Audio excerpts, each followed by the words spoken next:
எல்லா புகழும் இறைவனுக்கு. 100 டேஸ் சேலஞ்சில் இன்றைக்கி டே 3. வழக்கம் போல் நான் வீட்டிலேருந்து கிளம்புறதப்போ ஒரு லெமன் டீ குடிச்சிட்டு கிளம்பிட்டோம். 5 கிலோமீட்டர் பூர்த்தி பண்ண சில உடற்பயிற்சி செய்த பாலா சார் ஒரு சில டிப்ஸ் எல்லாம் கொடுத்தாரு. அது என்னென்னா, இப்போ நம்ம வாக்கிங்கோ ரன்னிங்கோ ஜாக்கிங்கோ எது பண்ணாலும் அதுக்கு முன்னாடி சில உடற்பயிற்சிகள் செய்தணும். அதே மாதிரி நம்ம அதை ஃபினிஷ் பண்ணிட்ட அப்புறமா அதே மாதிரி சின்னதாக ஒரு உடற்பயிற்சி எல்லாம் இருக்குது. அதெல்லாம் பண்ணால் தான் நம்ம நாளைக்கு நம்ம கிரவுண்டுக்கு வர முடியும்.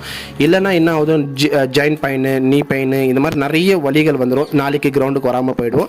ஸோ அதெல்லாம் ஃபாலோ பண்ணணுன்னா நீங்கள் இந்த மாதிரி யூடியூப்லலாம் போய் பாருங்கள். அதில் சில உடற்பயிற்சி எல்லாம் சொல்லிக் கொடுக்குறாங்க, அதெல்லாம் பாருங்கள்.